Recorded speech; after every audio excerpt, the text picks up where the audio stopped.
Hello, ladies and gentlemen.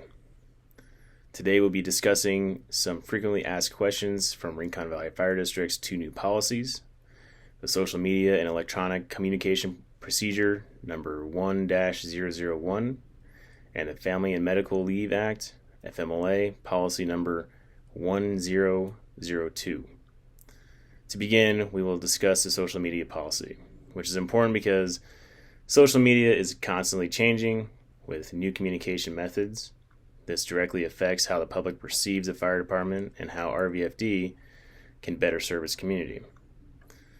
There are new social media platforms that all employees should be aware of and the newest laws. Following RVFD's standard operating procedures and upholding the core values and the mission statement will help employees succeed.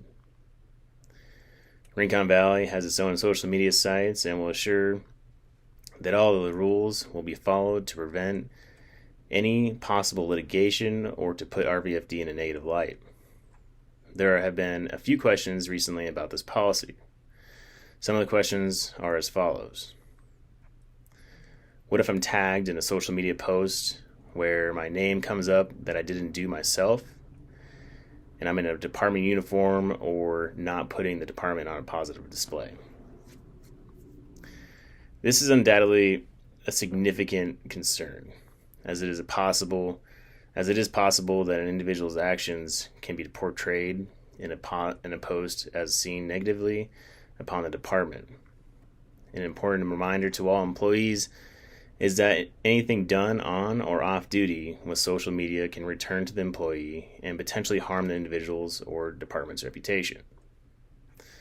All employees should be careful with whom they associate themselves with, especially when they can be tagged on posts.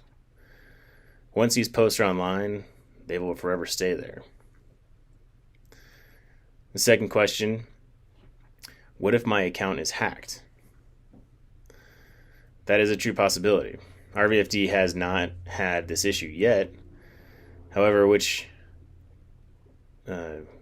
this may be handled when it occurs. RVFD understands that accounts do occasionally get hacked, especially personal accounts.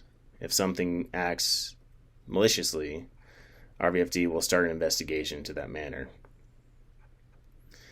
What if there are posts with a revenge or payback objective against the employee?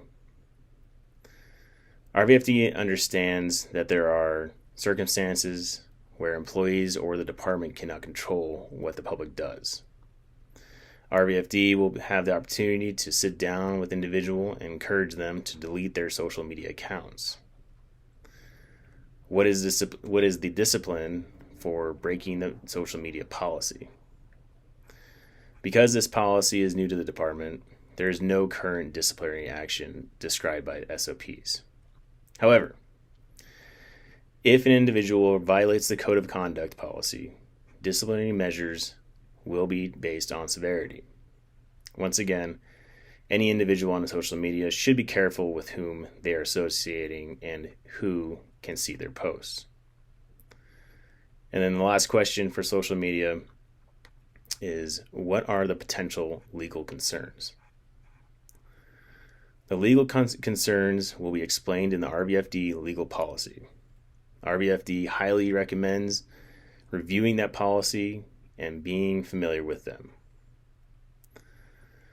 The next policy that we're going to talk about is the FMLA policy number 1-002. This policy aims to inform RVFD employees of their rights with the FMLA and what to do if they need to take leave with it when a qualifying event occurs. Question number 1.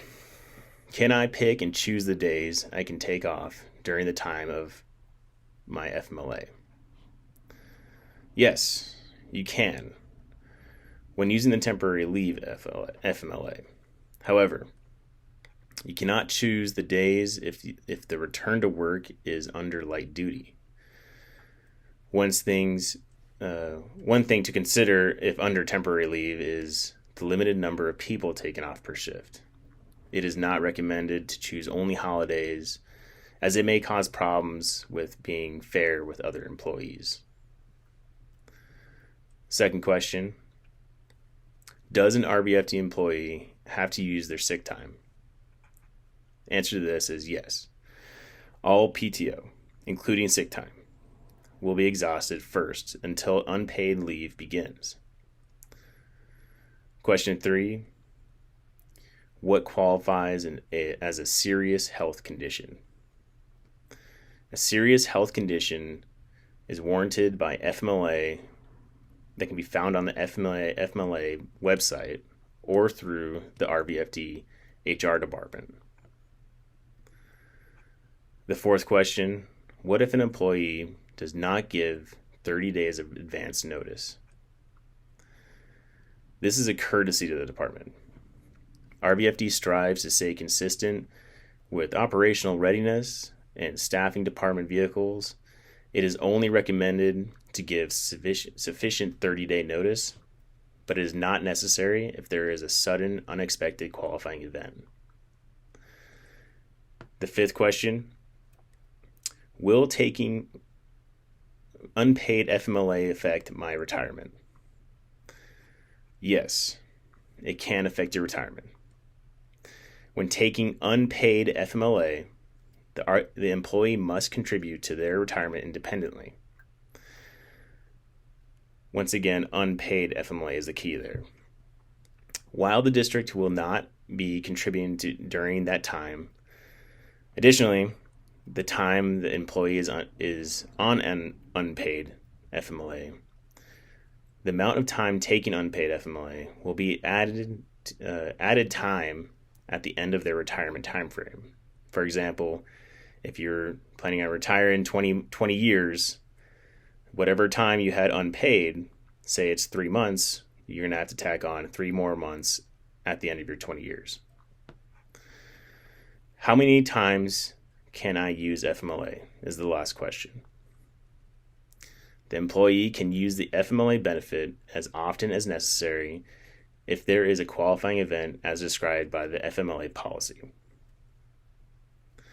Please direct any more questions to the HR department, and we'll get further diagnosis of what we want to do for further policy arrangement. Thank you and have a good day.